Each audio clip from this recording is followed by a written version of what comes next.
estética, sonoridades, texturas, sensibilidades, cores, luminosidades, né?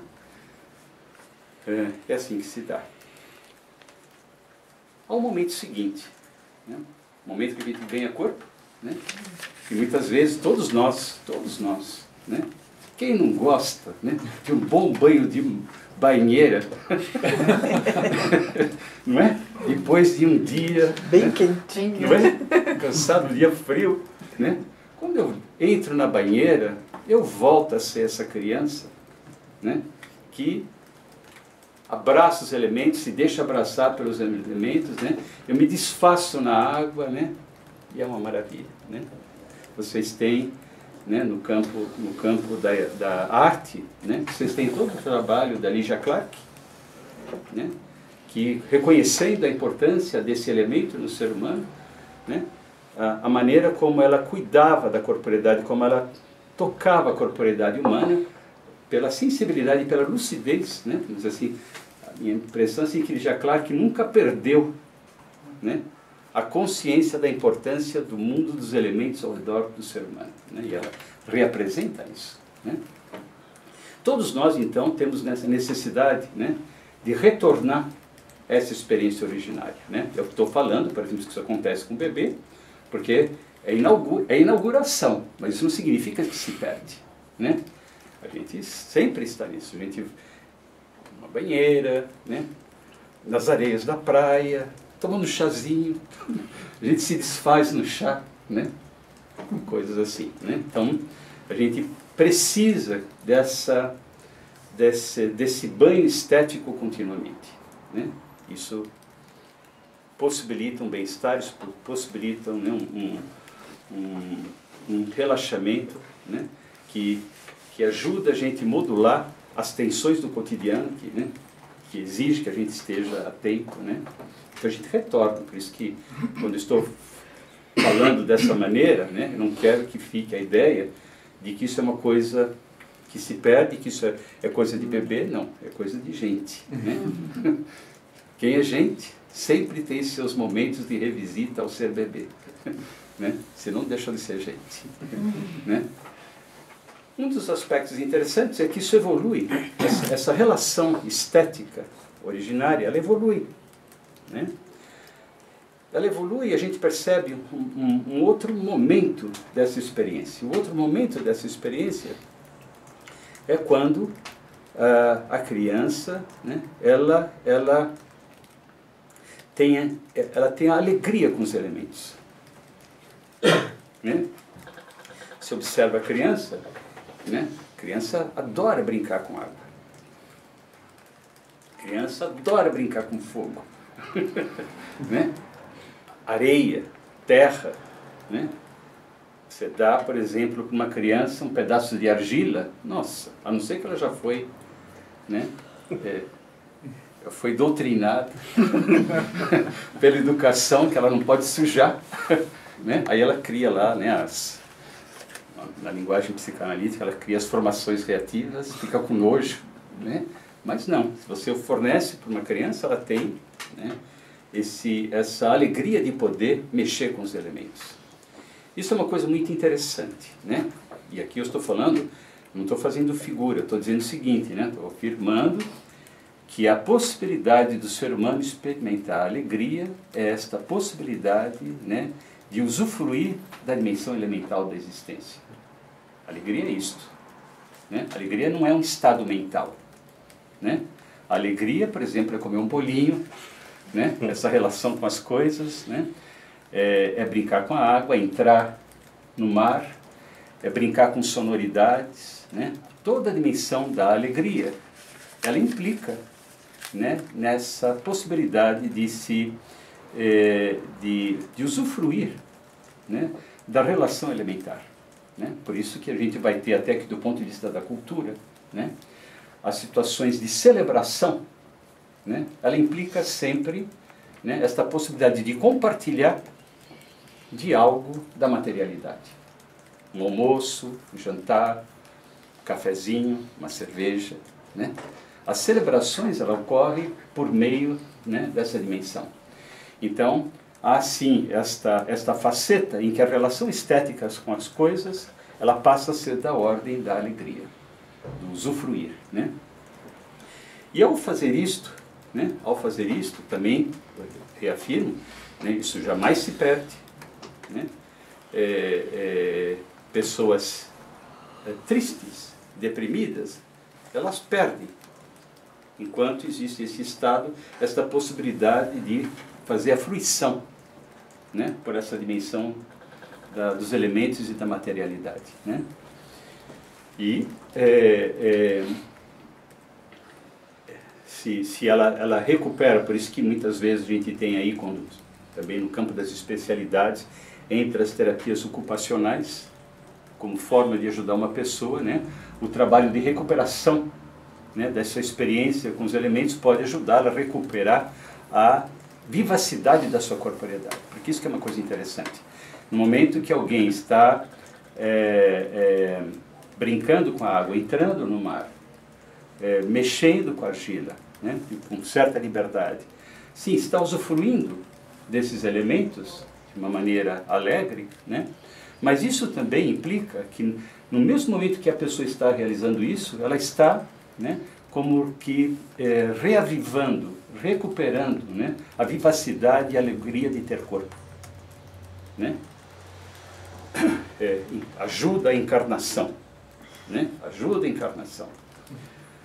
Não é só mexer nas coisas, eu mexo nas coisas, mas eu estou ao mesmo tempo, né, recuperando a vivacidade do meu corpo. Existe uma figura psicopatológica, né, em psiquiatria, em psicanálise, que é denominada depressão anaclítica, né? Depressão anaclítica é uma coisa muito séria, né, muito séria. Frequentemente a depressão anaclítica ela aparece em bebês, né? Eu me recordo da minha primeiro contato com a depressão anaclítica, que foi chocante, né? Que foi uma visita que eu fiz ainda estudante, né? A um orfanato, né? Então entrei na sala, né? Era um berçário, né? Tinha umas 30, 40 crianças em berço, né? E foi uma experiência muito impactante, porque entrei na sala junto com as pessoas, né, com as pessoas que trabalhavam, e imediatamente olhando, observei 3 grupos de crianças, os bebês, né? O primeiro grupo de criança eram as crianças que, na hora que entrava alguém naquela sala, que diante da sua carência, da sua privacidade, elas gritavam e estendiam os bracinhos, né? Você olhava, né?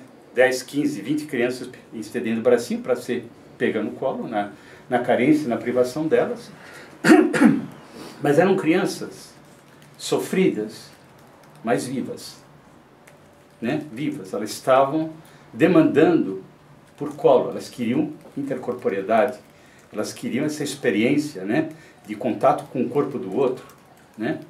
Algo que tem a ver com o que eu estou dizendo dessa relação com os elementos do mundo, né? Esse era o primeiro grupo. Olhar essas crianças trazia aflição, porque a gente só tem um colo, né? Só tem um colo. Havia um outro grupo de crianças. O outro grupo de crianças eram crianças que não respondiam à presença. Elas ficavam nos bercinhos, num balanceio automático, né? Num balanceio automático, sem olhar, olhos um pouco vidrados, algumas delas puxando o cabelinho e comendo, né? Essas são crianças que perderam o contato com a relação com o outro, né? E elas estão isoladas no mundo, né? São crianças já adoecidas, crianças que estão, né? A descrição que se faz disso em psicologia é que são crianças que, por não terem encontrado a experiência intercorpórea com o outro, elas procuram uma autoestimulação, né? O balanceio, puxar o cabelo, né? E havia o terceiro grupo de crianças. Essas são as mais graves, né? Eram crianças que nem mais tinham balanceio, elas ficavam deitadas no berço, né?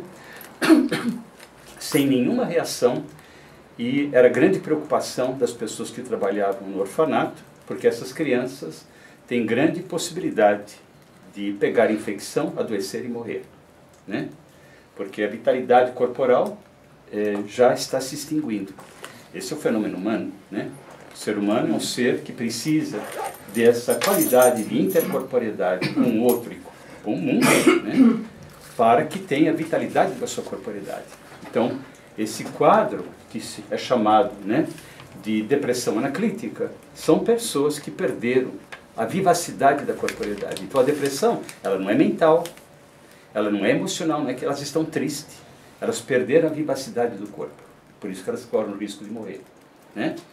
Então, são crianças que perderam, então, essa possibilidade de encontrar alegria intercorpórea, né? E que se estende para a alegria do uso dos elementos, né? Brincar com a água, brincar com, né, o chacoalho, seja o que for, produzir som, fazer bolinha de guspe na boca, né? Tudo muito interessante, né?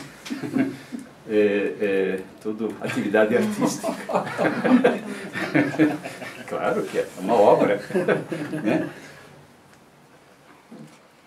E é por isso que eu estou dizendo, quer dizer, então, o fato de existir intervenções que auxiliam a pessoa a recuperar essa alegria da relação com as coisas, com os elementos da intercorporeidade, se devolve, se recupera a vitalidade da corporeidade, né? Não se consegue trabalhar, por exemplo, com depressão anaclítica só com palavras, né? Pessoas que têm depressão anaclítica, elas precisam dessas experiências com os elementos, essas experiências intercorpóreas, né?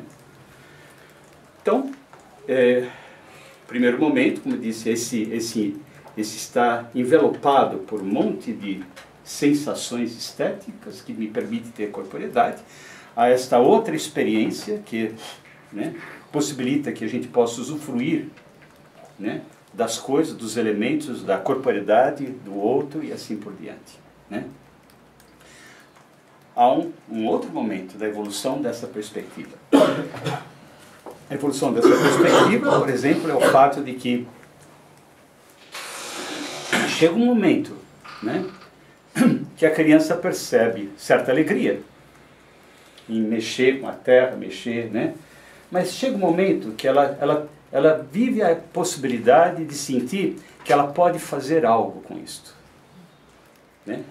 É um momento um pouco mais sofisticado, né? Ela não só está brincando na água, mas de repente ela começa a jogar água dentro de um copo para outro, ela pega o barro, né? Não quer só se sujar, ela começa a tentar fazer alguma coisa, né?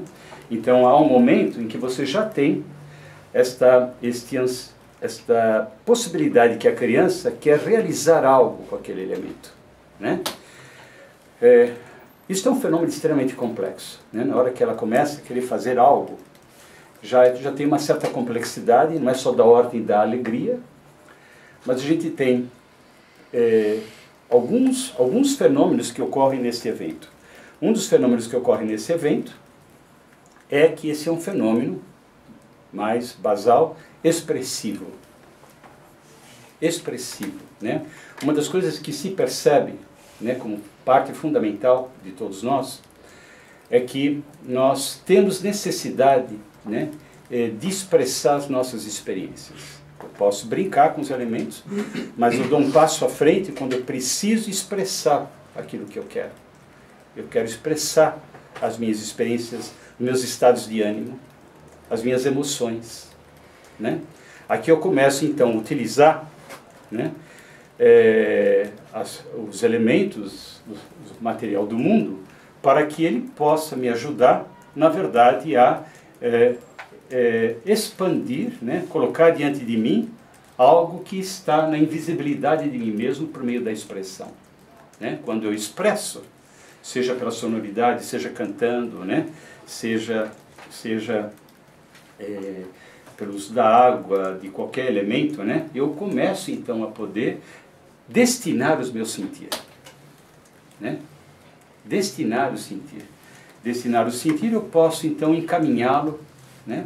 Por isso que uma das coisas muito bonitas, né, do ser humano é que quando você percebe que a pessoa começa a realizar alguma coisa, né, a madeira, com a água, né, com a argila, a gente já percebe que esta dimensão, ela já é uma dimensão de interpessoalidade.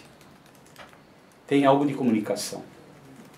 Né? Aquele primeiro momento que eu estou brincando, estou me comunicando com o elemento. Né? Mas quando eu faço algo, né, eu já estou concebendo alguém para quem eu posso destinar essa bolinha que eu fiz. Né? Isso acontece, tem um sítio, tem um caseiro, né, as pessoas que trabalham no sítio, e tempos atrás, uma das moças, ela engravidou, né, e teve uma menininha, né, e me encantou um dia o modo como ela falou com a menininha, porque a menininha estava brincando, menininha de fraldas, estava brincando, né, no terreno, de fraldas, as fraldas estavam cheias, né? E a mãe disse, vem cá, meu saquinho de merda. Cantou. A menina foi feliz da vida, vem cá, meu saquinho de merda. Né? Por alegria, né? Por alegria, mas tem mais do que alegria. Né? O cocô virou comunicação. Né? Virou linguagem de ternura. Ela faz cocô para a mamãe. Né? Oh, beleza. Faz cocô para mim. Quem tem cachorro sabe disso também. Né? O cachorro está feliz de ver, ele vai urinar. Né? Ele faz um chifre, faz uma pequena obra celebrando, né, a sua presença. Né? Então, essa é a qualidade expressiva, né? A qualidade expressiva que já implica algum tipo de comunicação. Né? Já implica um endereçamento ao outro. Né? Então, quando a criança faz alguma coisa, já estamos no campo da linguagem. Né? Uma linguagem plástica, né? Há sim a dimensão expressiva, há a dimensão, né, de comunicação com alguém, se espera, né, que o outro possa compreender, né, que o cocô é amor, é carinho, né, que esta bolinha que eu fiz, né, é oferta, né, e isso permite então que a linguagem, em primeiro lugar, ela seja nascida da materialidade. Né? É muito complicado, né? E, infelizmente a gente tem inúmeras situações assim, na atualidade, de pessoas que aprendem a linguagem sem a mediação da materialidade. É só significantes, nem mesmo a sonoridade. Vou dar um exemplo, né? Vou dar um exemplo. Eu tive um garoto, né, que muito complicado, menino muito adoecido, comecei a tratá-lo quando ele tinha 14 anos. Né? Menino muito inteligente, né? E ele foi trabalhando, menino que havia a suspeita de que ele tinha tentado suicídio, quando ele chegou para fazer um trabalho terapêutico. Né? Um garoto que só foi possível acessar o mundo dele através de estética, né? Estética, desenhando, conversando através de símbolos, né, porque ele não interagia. O tempo passou, né, quando ele tinha por volta de uns 19 anos, né, ele chegou para mim, ele já interagia, já muito tinha se passado. Ele me faz a seguinte pergunta, ele diz assim, Gilberto, me explica uma coisa, como que você sempre soube o que eu sentia? E a pergunta dele me surpreendeu. Né? Falei, como que você sempre soube o que eu sentia? Eu falei, olha, pelo seu rosto, pela melodia da tua voz. Ele ficou espantadíssimo. Né? Ficou espantadíssimo. Eu falei, a melodia da tua voz, o teu rosto, me fala o que você sente. Ele ficou e falou assim, eu não sabia. Ele nunca havia percebido, né, que a comunicação humana não era só palavras áridas, né, sem flutuação melódica, sem presença de rosto. Né? Ele foi um garoto e é um exemplo do que eu estou dizendo. Ele aprendeu a linguagem sem a mediação da materialidade. Ele aprendeu a linguagem sem cantar. Ele aprendeu a linguagem sem, né, levar o cocô para a mamãe, né? Só o registro dos significantes. Depois que conversamos isso, ele vinha me contar, né, as experiências deles no cotidiano, onde ele ficava atento à melodia da voz das pessoas, que ele nunca havia percebido antes, para poder acessar, né, o que as pessoas sentiam, né?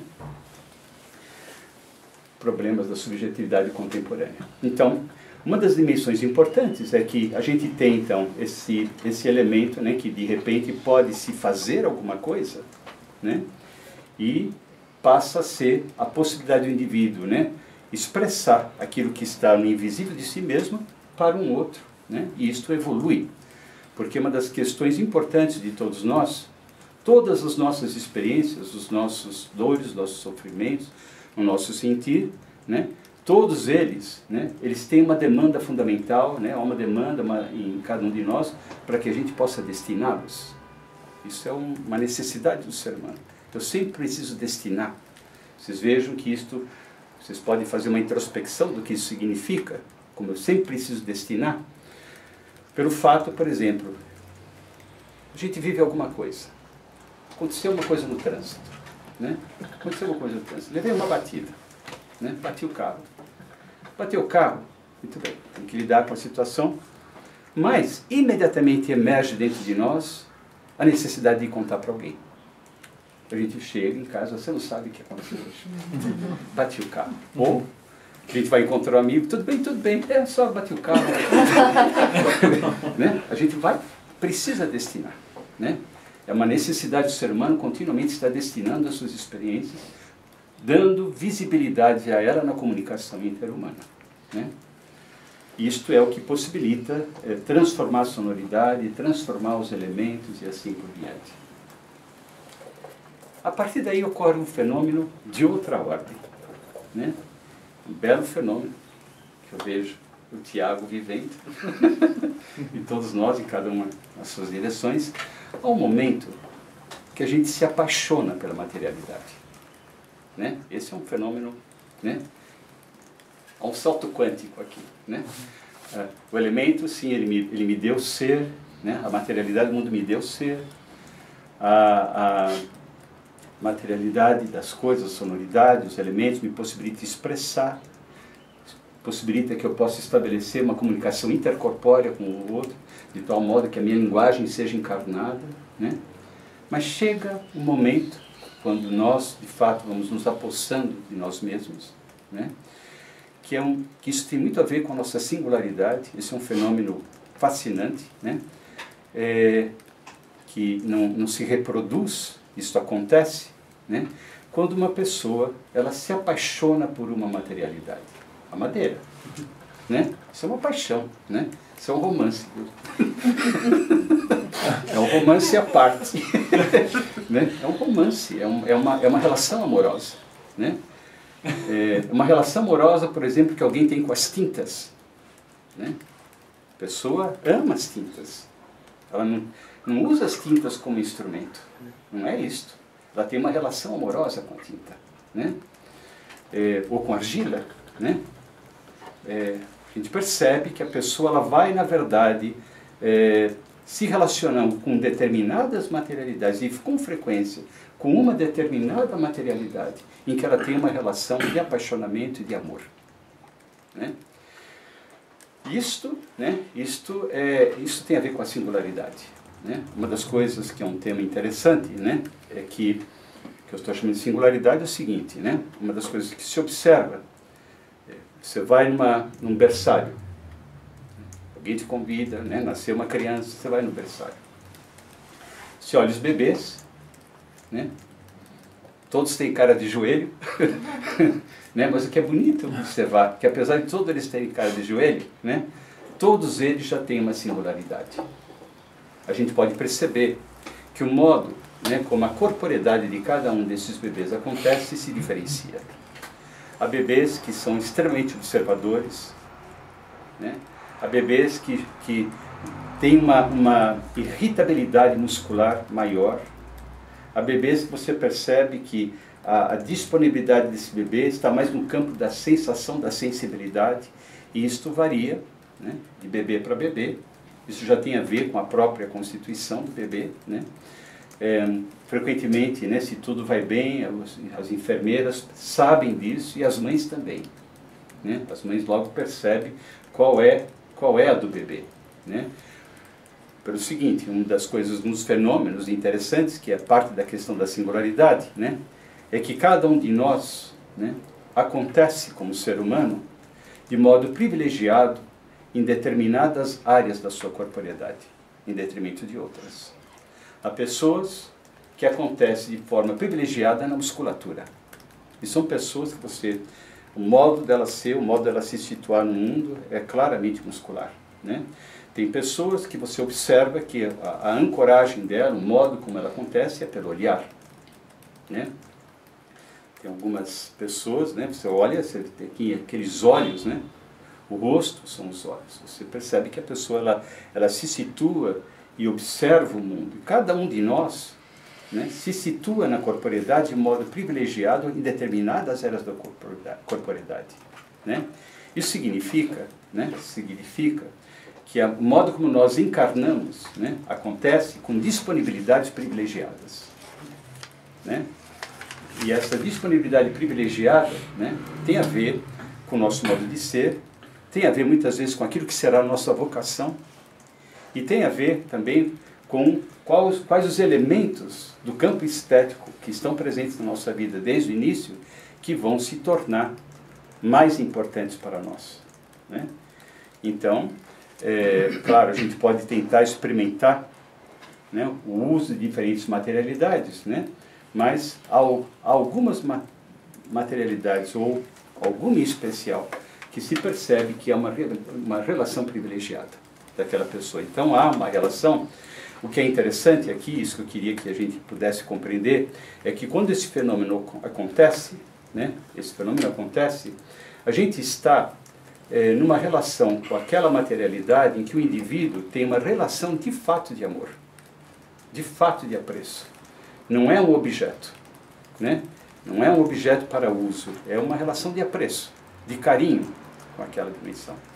Isso é importantíssimo, né? Para como nós vamos nos situar no mundo, qual o campo de expressão que nós vamos viver.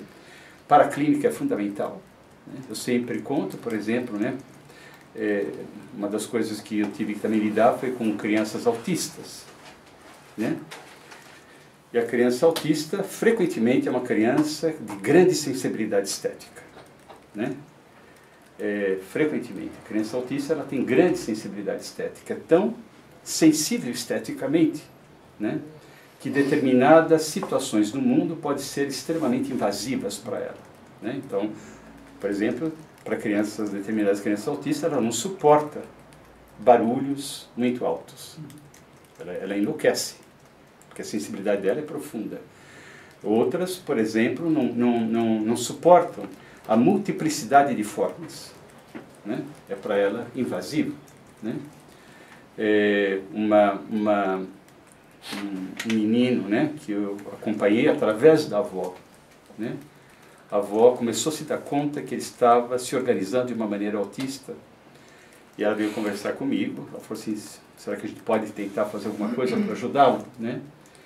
E uma das primeiras coisas que ela me conta, né, uma avó muito sensível, ela me contou o seguinte, né, que ela começou a observar que o garoto, né, era uma família muito estimulada, festas, uma série de coisas, né?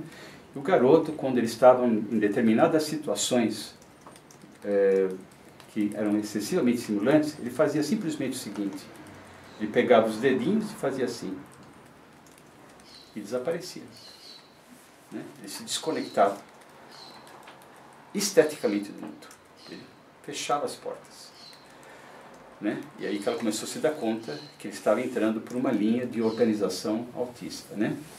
Mas não era só isso. Ela me conta, por exemplo, que um dia ela estava deitada com ele na grama, né, tendo essa experiência que eu estava dizendo de alegria, né?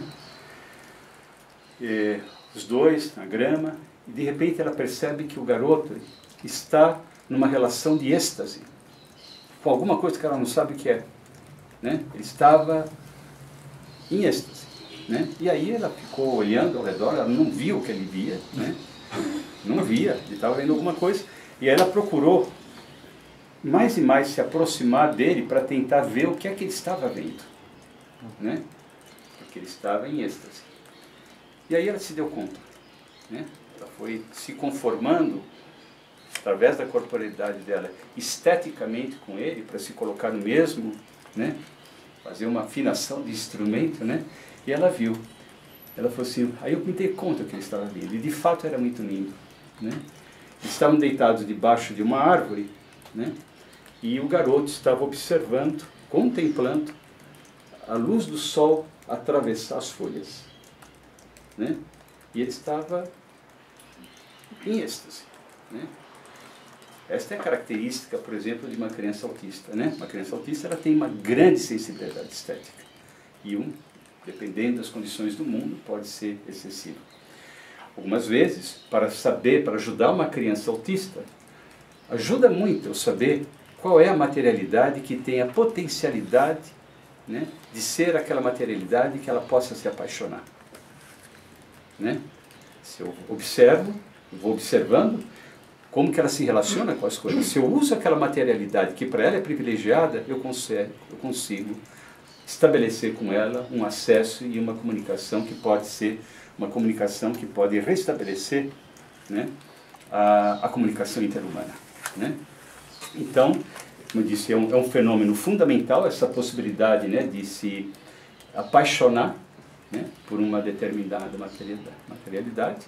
Aqui a gente já percebe, sim, né, que quando a pessoa começa a ter um caso de amor, né, com a tinta, com o guache, né, com a argila, a madeira, com o ferro, né, a gente já percebe que começa a emergir a disponibilidade artística do ser humano, né, uma relação de apreço.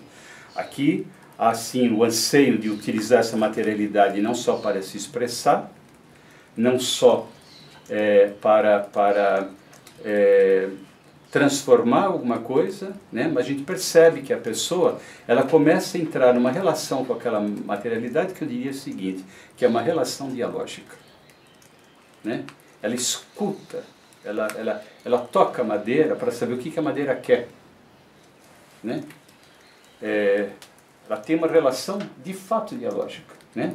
Ela não olha aquele objeto simplesmente para transformá-lo, para fazer uma coisa instrumentalmente, né? Mas há ali eu diria assim, para falar de uma maneira mais justa, né? Há uma disponibilidade, sim, de estar em relação com aquela materialidade, sim, uma relação de amor. Toda relação de amor implica que eu entre numa relação de diálogo, né?